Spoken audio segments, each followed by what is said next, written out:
خير المسؤولين وأوسع المعطين، اشفي به صدورنا وأذهب به غيظ قلوبنا، واهدنا به لما اختلف فيه من الحق بإذنك، إنك تهدي من تشاء إلى صراط مستقيم، وانصرنا به على عدوك وعدونا. إله الحق آمين. اللهم إنا نشكو إليك فقد نبينا صلواتك عليه وآله، وغيبة ولينا وكثرة عدونا وقلة عددنا وشدة الفتن بنا وتظاهر الزمان علينا، فصل على محمد وآله، وأعنا على ذلك بفتح منك تعجله، وبضر تكشفه، ونصر تعزه، وسلطان حق تظهره، ورحمة منك تجللناها، وعافية منك تلبسناها، برحمتك يا أرحم الراحمين. وصلى اللهم على سيدنا محمد وآله الطاهرين.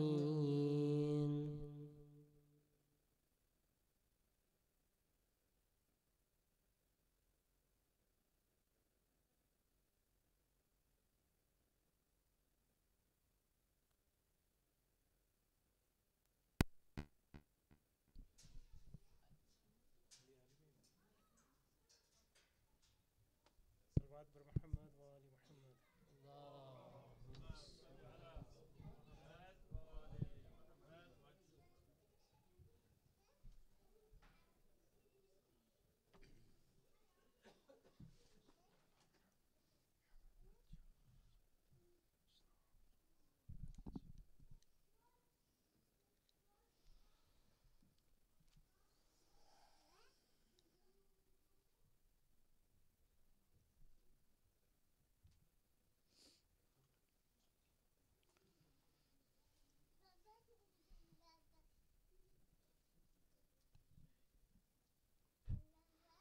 السلام عليكم ورحمة الله جميعا. أعوذ بالله من الشيطان الرجيم. بسم الله الرحمن الرحيم، وبه نستعين، إنه خير ناصر ومعين، والصلاة والسلام على نبينا سيدنا وحبيبنا أبي القاسم المصطفى محمد. اللهم صل على صلى الله عليه وعلى آله الطيبين الطاهرين المكرمين، لا سيما بقية الله في الأرضين، روحي وأرواح العالمين لتراب مقدمه الفدا. رب اشرح لي صدري ويسر لي أمري واحلل عقدة من لساني، واغفر ذنوبنا كلها بحرمة محمد وآل محمد. اللهم صل على محمد وآل محمد وعجل. Salam alaikum to all, to mes frères et mes sœurs ici. Je suis encore béni de Allah subhanahu wa ta'ala d'être encore avec mes amis, qu'on était une fois dans le camp avec quelques gens que je vois ici. On se connaît déjà de la camp qu'on était l'été passé. Et encore, comme dans le camp que je vous avais dit, ça fait longtemps que je n'ai pas parlé français et j'essaie de me réchauffer un peu la première nuit. Encore, la dernière fois que j'ai parlé français, c'était au camp avec vous, que je me suis amélioré, alhamdulillah. Pour les gens qui ne me connaissent pas, je m'appelle Syed Amir Mohamed Behbahani. J'ai vécu au Canada, j'ai grossi au Québec, c'est pour ça que je parle français. Mais j'ai continué en anglais au cégep et université. Donc, après français, j'ai été concentré sur anglais. Je n'ai pas vraiment pratiqué en français, mais alhamdulillah, c'est une opportunité d'utiliser cette bénédiction de Dieu comme la langue pour utiliser dans le chemin droit et publier les leçons de Ahl al-Bayt alayhimus salam.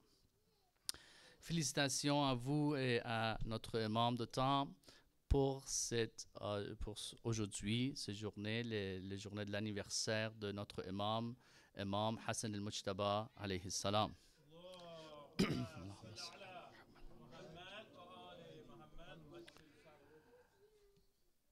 Donc, le doigt d'aujourd'hui, c'est le doigt de 15e jour. C'est comme ça. Bismillah ar-Rahman ar-Rahim. اللهم ارزقني في طاعة الخاشعين واشرح في صدري بإنابة المخبتين وأمانك يا أمان الخائفين.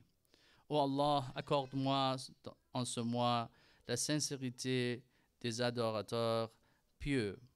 Élargis ma poitrine en ce mois au repentir sincère par ta sécurité aux sécurités de ceux qui ont peur. Salawat. Allahumma salli ala Muhammad.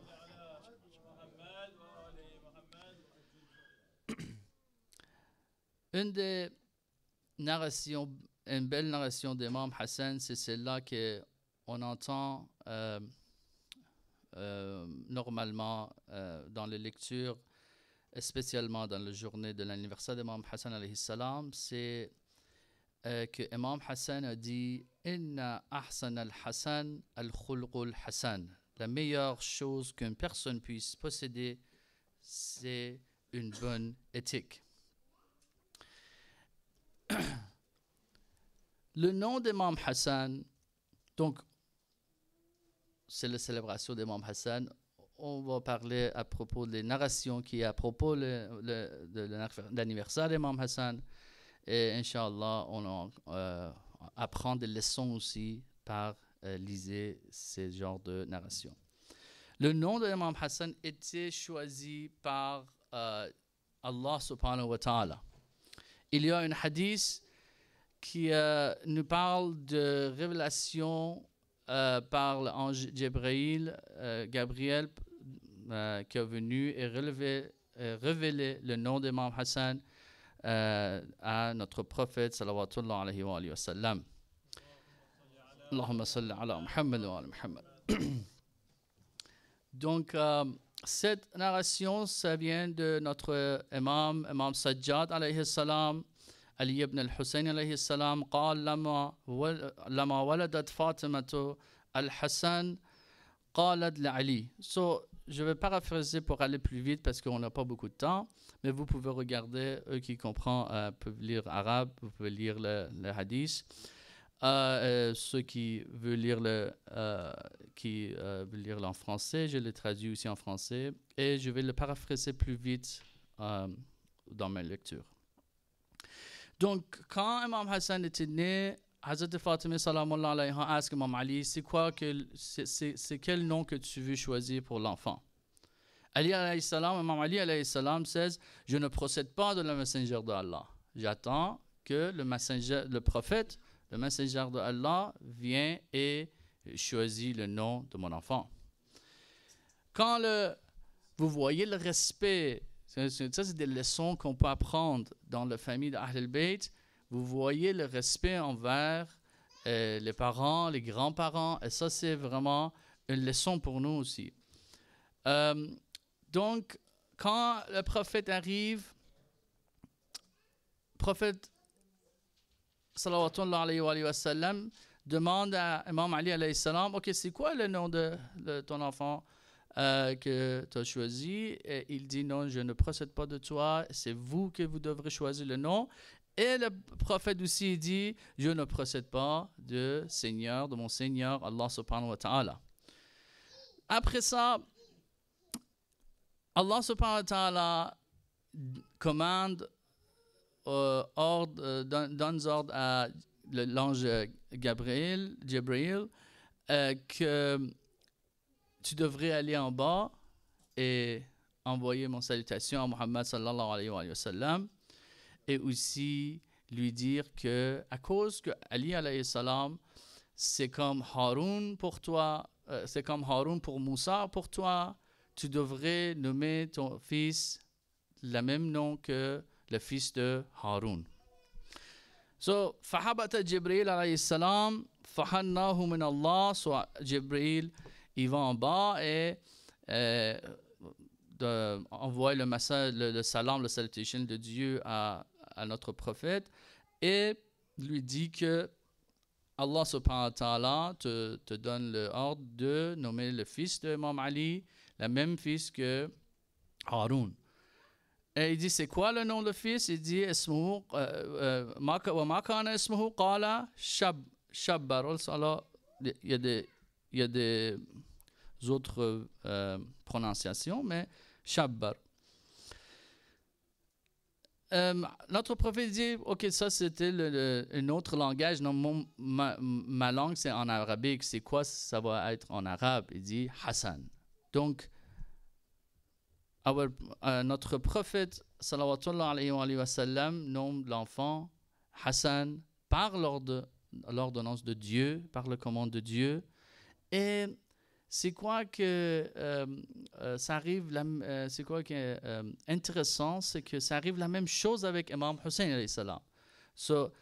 Donc, le même hadith, Imam Zayn al-Abidin, Imam Sajjad alayhi salam continue et nous explique que la même chose est arrivée quand Imam Hussein était né. Et donc, le deuxième fils de Haroun qui s'appelait Shabir, quand le prophète demande c'est quoi la translation en arabique, il dit que c'est Hussein. Donc notre prophète Muhammad sallallahu alayhi wa sallam nomme le deuxième enfant de Fatima al-Zahra, Hussein alayhi salam. Salawat. Allahumma salli ala Muhammad wa ali Muhammad.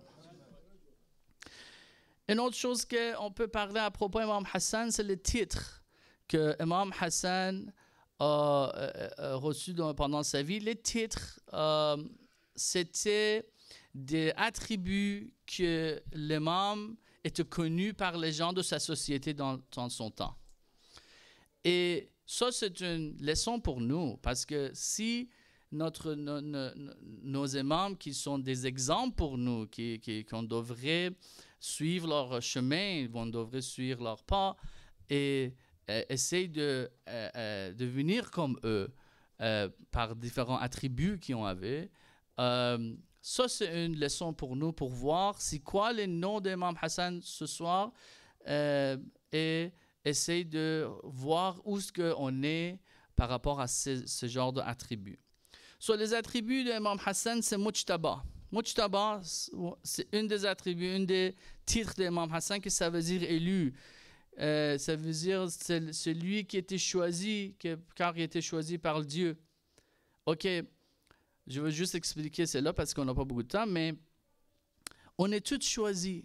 Imam Hassan, il est choisi par Dieu pour devenir imam, pour devenir le guide, mais on est tous choisis, spécialement nous, qu'on est en train de on est en train de vivre dans l'époque qui a un gouvernement chiite sur la terre, qui dans ce gouvernement chiite, il y a un savant pieux, un faqih adil et juste, il est en train de guider. Pourquoi? C'est pas par rapport à guider politiquement un gouvernement, non, c'est pour guider ce gouvernement de préparer la base pour revenir l'imam sahib al-zaman ajjalallahu ta'ala faraj al-sharif. Allahumma salli ala Muhammad wa ala Muhammad. Et vous voyez cet événement, ça se passe dans notre époque. Et je vais vous dire, si notre temps, c'est le dernier temps. Et le temps, c'est le temps de revenir le dernier imam, notre imam. Ça veut dire qu'on était choisi de vivre dans cette époque pour avoir un rôle dans la réapparence de cet imam, que tous les prophètes et tous les imams avant y ont donné le message que cette personne va venir et va stabiliser le gouvernement de Dieu sur la terre. Donc, vous voyez, quand on regarde par ce genre de perspective, on voit que nous aussi, on est choisis. Zaki, pur, Athir, généreux ou Karim, Amir, commandant, Amin, quelqu'un que tu peux avoir confiance, Bar, bienfaiteur, Tari, pieux, Hujjat, preuve de Dieu parmi les gens. On devrait être des Hujjat, on devrait être des preuves de Dieu parmi les gens, et spécialement qu'on vit dans cette... vous, que vous viviez dans l'Ouest, parmi les gens que peut-être ils sont musulmans, sont chiites, mais ils disent « Oh, je ne peux pas performer ma religion parce que je vis dans ce pays où je suis, j'ai trop de il y a trop de pression sur moi pour performer ma religion. » Vous êtes des hujjat, vous êtes des preuves de Dieu que non, tu peux être un musulman, un chiite et faire ta jeûne durant le mois de Ramadan et venir dans une communauté qui célèbre, qui font la célébration de l'anniversaire de Imam Hassan al-Mujtaba. Ça, c'est des hujjat, ça c'est le preuve de Dieu. Zahid, vertu, n'est pas attaché au monde matériel, et Qa'im, révolutionnaire, obéissant à l'ordre de Dieu. On doit être, et vous savez, cet attribut, c'est le attribut aussi le dernier imam, que chaque fois qu'on dit non, on se met au début, on se met debout et on montre respect à notre imam. Et cet attribut être révolutionnaire, c'est quelque chose qu'on doit avoir tout le monde pour faire une différence dans le monde qu'on vit, pour préparer le base pour des réapparences de notre imam. Si on n'est pas révolutionnaire, on va être attaqué de droite et de gauche par les systèmes, par les outils d'un système matériel qu'on ne peut pas se fournir, on ne peut pas se fourrir, sauver, c'est ça, on ne peut pas se sauver pour performer notre religion de façon qu'il faut. Donc, les attributs des imams, c'est vraiment important. Le dernier, je pense que l'azan, c'est quelle heure, l'azan? 39, ok. 39, vous avez dit? 29? 29, 30, ok. Donc, je vais essayer de finir avant Azan, Inch'Allah. Une autre chose, c'est des konya. Vous savez, c'est quoi konya? Konya, c'est... il appelle quelqu'un pour montrer respect. Dans le temps, entre les Arabes, c'est respectueux de les appeler par leur konya. Et vous savez, masalan, si quelqu'un a un fils, il s'appelle Hassan, vous l'appelez le père Abul Hassan. Vous l'appelez Imam Hassan Abba Muhammad. Mais pourquoi c'est respectueux? Parce que quelqu'un qui est marié, quelqu'un qui rentre et devient père d'une famille, il commence à avoir des attributs positifs qu'il n'avait pas avant de devenir un père.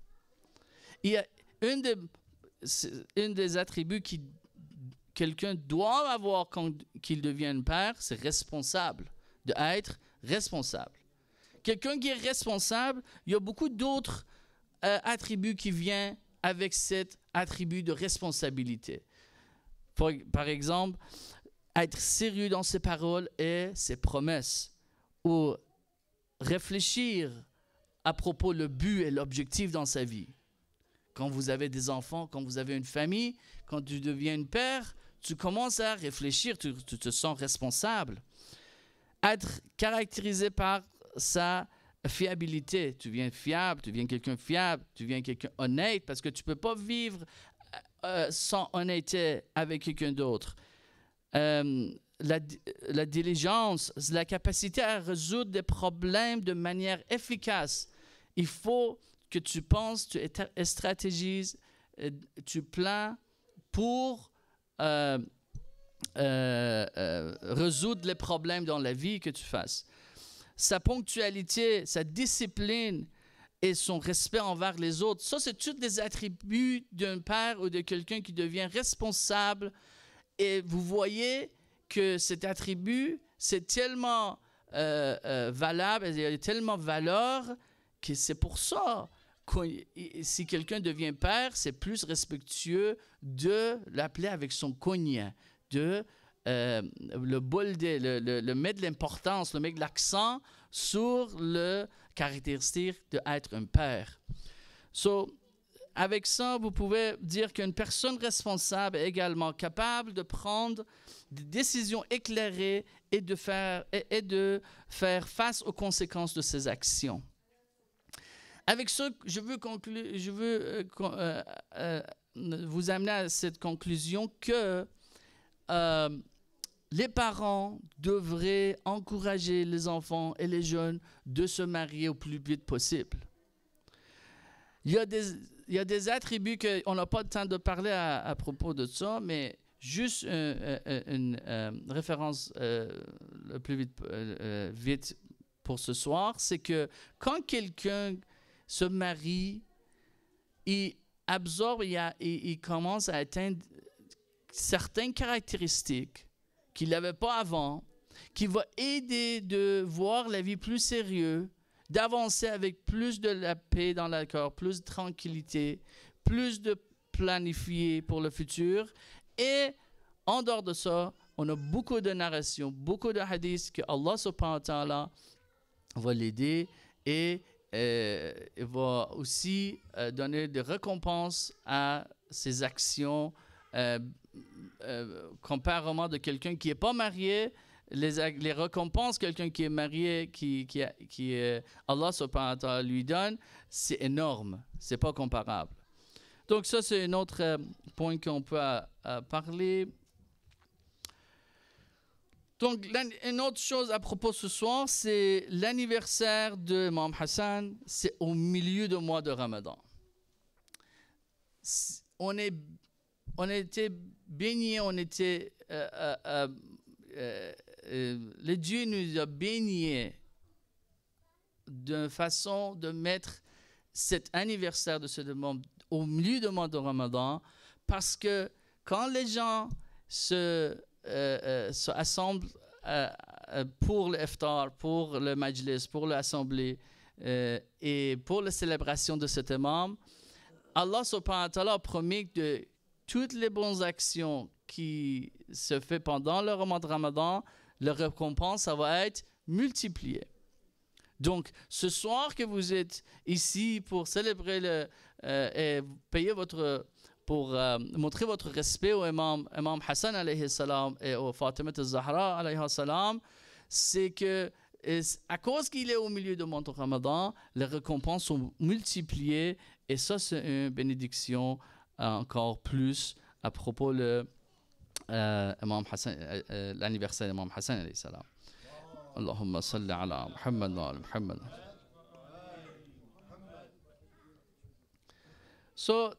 La fin, je veux juste que pour qu'on va avoir une genre de circonstance et une ambiance de célébration, je voulais lire cet poème. La première phrase, ma ji'na, lawla al-Hassan, ma ji'na, ça c'est, on a un hadith que quand Imam Hassan était né, les Arabes ont venu chez la maison du prophète et ils ont commencé à lire ça, qu'on ne venait pas si Hassan n'était pas là. On est venu juste pour l'anniversaire de ton enfant Hassan. Et on a dans les narrations que le prophète lève les mains et prie pour Dieu pour ouvrir les portes béni et rahma pour eux. So, Inch'Allah, on le lit ensemble et j'ai vu que vous clapez vos mains un peu pour avoir l'ambiance de célébration de la fête d'anniversaire de Imam Hassan.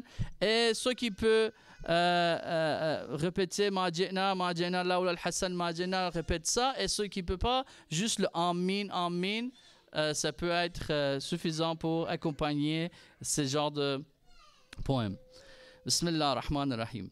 ما جئنا ما جئنا لولا الحسن ما جئنا ما جئنا ما جئنا لولا الحسن ما جئنا ما جئنا ما جئنا لولا الحسن ما جئنا يا رب اسمع دعوانا وترحمنا آمين بحق النبي المرسل مبعوث إلينا آمين آمين فليعم الفرح فينا وتطول آمين آمين احفظ نعمتك علينا لا تزول آمين آمين ما جئنا لولا الحسن ما جئنا ما جئنا ما